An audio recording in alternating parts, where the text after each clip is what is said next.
welcome to our study today. Today, we're diving into chapter 12 of the book of 2 Kings, which tells us about the reign of Joash, his reforms in the temple, and his relationship with the priests.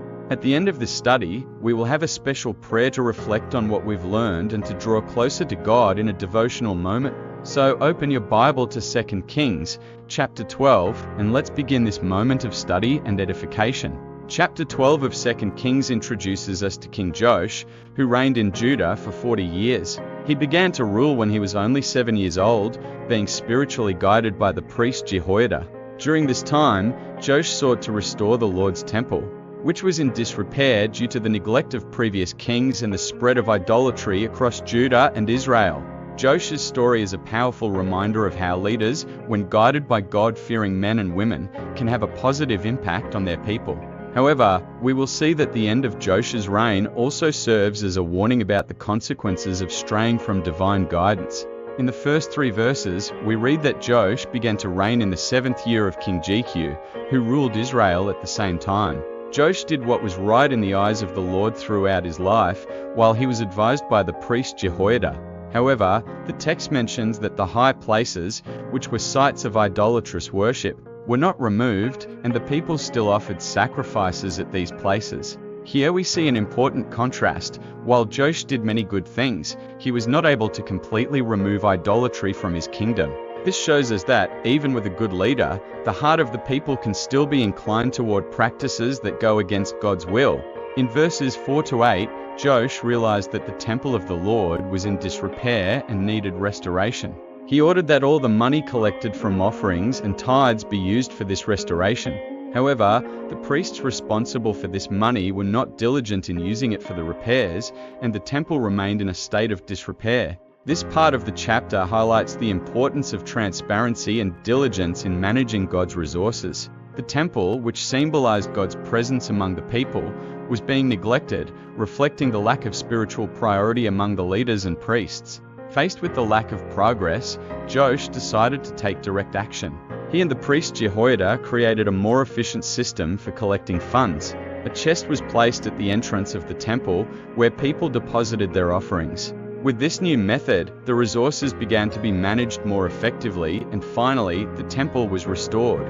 This passage teaches us about the importance of good administration and leadership when it comes to God's work. We see that when Joash and Jehoiada took practical steps, the temple was repaired, and the resources were properly used. In verses 17 and 18, Hazael, king of Syria, advanced against Jerusalem, and Joash was forced to deal with this threat. Instead of trusting fully in the Lord, he chose to take all the sacred objects from the temple and the palace to bribe Hazael in order to prevent the destruction of Jerusalem. This act reveals a moment of spiritual weakness in Joash. Rather than seeking God's protection, he resorted to the temple's treasures to solve the situation. Often in our own lives, we may fall into the trap of trying to solve problems by our own strength without relying on divine providence. The chapter concludes in verses 19 to 21, recounting Joash's death. He was assassinated by his own servants in a conspiracy, and his son Amaziah succeeded him as king. This tragic end to Joash's life reminds us that even those who begin well in their walk with God can stray and face painful consequences. Joash began his reign under the guidance of the priest Jehoiada, but after Jehoiada's death, he drifted away from God. This serves as a warning to all of us that we need to remain faithful and vigilant in our spiritual journey, even when challenges and temptations arise. The reign of Joash teaches us many valuable lessons.